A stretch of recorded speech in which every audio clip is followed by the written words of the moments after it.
आइए बढ़ते हैं आगे, रुक करते हैं आज की दूसरी बड़ी खबर का। संजय राउत पर ईडी का एक्शन, क्या उद्धव ठाकरे या फिर शिवसेना से राजनीतिक बदला है? इन आरोपों का विश्लेषण हम आगे करेंगे, लेकिन उससे पहले एक एक्सक्लूसिव लेटर आपको दिखाते हैं।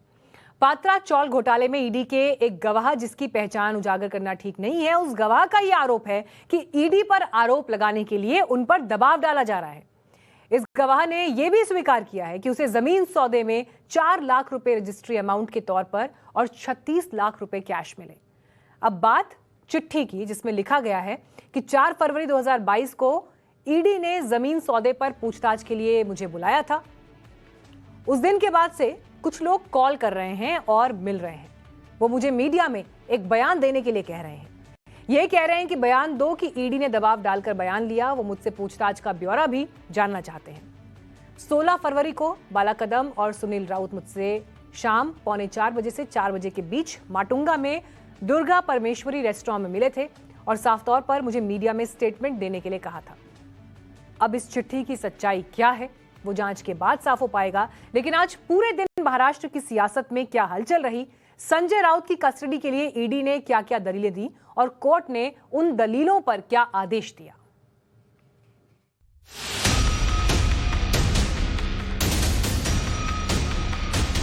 आदित्य ठाकरे बोले, शिवसेना को तोड़ने की कोशिश। ठाकरे परिवार कमी करून टाकायचा। मी त्यांना एकच सांगतो, ठाकरे परिवार तुम्ही संपू शकत नाही, कारण माझा ठाकरे परिवार हा इथे उभा आहे। उद्धव ठाकरे ने कहा, दिन बदलते रहते हैं। हे सर्वदा सारखे नसतात, दिवस हे फिरतात आणि मग दिवस एकदा फिरले की तुमचं काय होईल। तो उद्धव ठाकरे को भले ही दिन बदलने की उम्मीद है, लेकिन फिलहाल शिवसेना सांसद संजय राउत के लिए कुछ नहीं बदला। पात्रा चौल घोटाले में संजय राउत को कोर्ट से राहत नहीं मिली है। पीएमएलए कोर्ट में राउत की पेशी हुई। दोनों तरफ से अदालत के सामने दलीलें रखी गई। दोनों पक्षों को सुनने के बाद कोर्ट ने संजय राउत को 4 दिनों की ईडी की कस्टडी में भेजने का फैसला किया। हालांकि प्रवर्तन निदेशालय ने 8 दिनों की कस्टडी की अपील की थी, लेकिन कोर्ट ने कहा कि 8 दिन की कस्टडी की कोई जरूरत नहीं है। कोर्ट रूम में कैसे दोनों तरफ से बहस दलीलों का दौर चला, अब जरा वो भी समझ लीजिए। ईडी ने कहा, संजय राउत को 3 बार समन भेजा गया। संजय राउत जानबूझकर पेश नहीं हुए। केस से जुड़े सबूतों के साथ छेड़छाड़ की गई। संजय राउत के परिवार को सीधे फायदा हुआ है। पीएमएलए के नियमों की अनदेखी की गई। दादर फ्लैट के लिए राउत के खाते में 37 लाख रुपए आए। प्रवीण राउत की कंपनी से पैसे ट्रांसफर हुए। राउत और वर्षा के अकाउंट में 1 करोड़ रुपए डाले गए। ईडी की दलीलों का जवाब देते हुए संजय राउत के वकील अशोक मुदरगी ने कोर्ट को बताया कि राजनीति से प्रेरित संजय राउत के ऊपर हो रही ईडी की सारी कार्रवाई है और उनकी अरेस्ट है। उन्होंने ये भी बताया कि संजय राउत दिल के मरीज हैं, उनका पहले भी ऑपरेशन किया जा चुका है, इसलिए देर रात तक उनके साथ इन्वेस्टिगेशन न की जाए। साथ ही साथ जरूरत पड़ने पर उन्हें कम से कम दिनों की हिरासत में लिया जाए। राउत के खिलाफ ईडी के एक्शन से शिवसैनिक आग बबूला हैं और कई जगहों पर कार्रवाई के खिलाफ सड़कों पर उतरे हैं। उधर महाराष्ट्र के सियासी गलियारों में भी राजनीतिक उबाल है। सत्य और तथ्य का हनन करके राजनीतिक काम से प्रेरित ईडी काम कर रही है।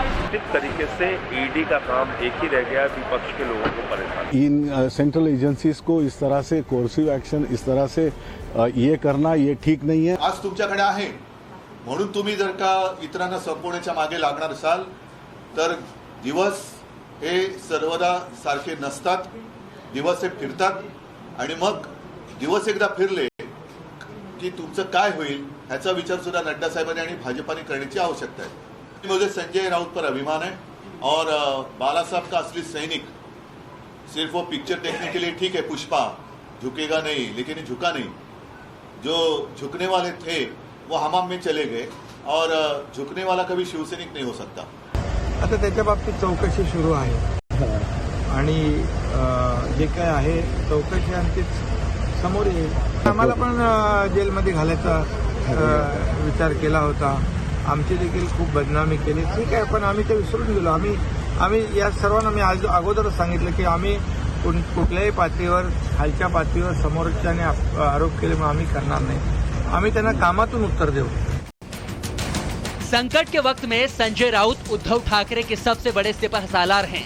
ऐसे में उद्धव अपने नेता के साथ डट कर खड़े हैं और इसीलिए उन्होंने सोमवार को राउत के घर जाकर उनके परिवार वालों से मुलाकात कर ये मैसेज देने की कोशिश भी की है। बहरहाल एक बार फिर ईडी के राजनीतिक दुरुपयोग का आरोप लगा है।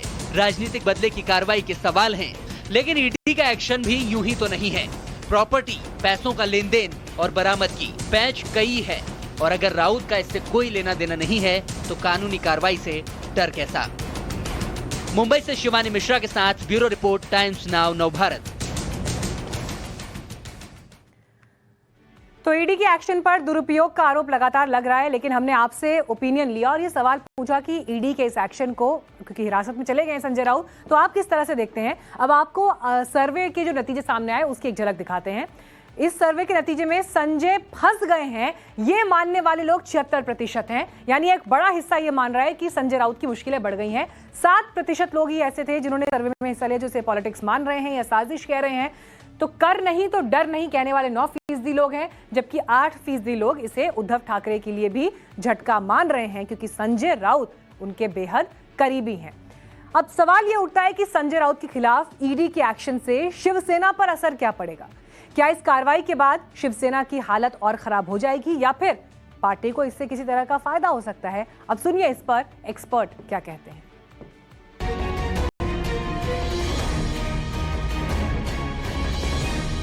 संजय राउत की गिरफ्तारी ये कोई नई बात नहीं थी। शिवसेना इसके लिए तैयार थी। जिस हिसाब से ईडी लगातार समन्स दे रहे थे उससे ये लग रहा था कि संजय राउत पे ईडी ज़रूर ये कार्यवाही करेगी, इसलिए शिवसेना इसके लिए तैयार थी। और पहले भी जब शरद पवार पे ईडी ने कार्रवाई की तो शरद पवार ने उसको कैश किया। शिवसेना इसको भी कैश करने का प्रयास कर रही है। इससे कोई शिवसेना को बहुत ज़्यादा फ़र्क पड़ेगा या शिवसेना का अस्तित्व खत्म हो जाएगा, ये मैं नहीं मानता। क्योंकि यदि ईडी के रेड से ही पार्टियां खत्म होती तो एकनाथ शिंदे के साथ 3-3, 4-4 लोग ऐसे हैं जिनके ऊपर ईडी की कार्रवाई चल रही है और जिनकी प्रॉपर्टी अटैच है। तो अब ईडी का प्रकोप कैसा होता है, क्या होता है, ये जनता भी जानने लगी है। इसलिए शिवसेना को झटका देने का प्रयास तो किया, लेकिन शिवसेना को झटका लगा या शिवसेना इसको कैश कर रही है ये तो समय बताएगा। तो वर्तमान में तो ऐसा दिखाई देता है कि शिवसेना को इस बात का एंटीसिपेशन था, शिवसेना इसके लिए तैयार थी। बार बार पहले से भी वक्तव्य आ रहे थे। संजय राउत भी कह रहे थे कि मैं अरेस्ट होने के डरता नहीं, मुझे अरेस्ट कर लीजिएगा, और उद्धव ठाकरे भी कह रहे थे कि बहुत जल्दी अरेस्ट हो सकते हैं। तो वैसा ही हुआ। तो इसलिए शिवसेना के लिए कहीं ना कहीं एक सिंपैथी के लिए पूरे महाराष्ट्र में एक जगह मिली है जिसको शिवसेना कैश करने का प्रयास कर रही है।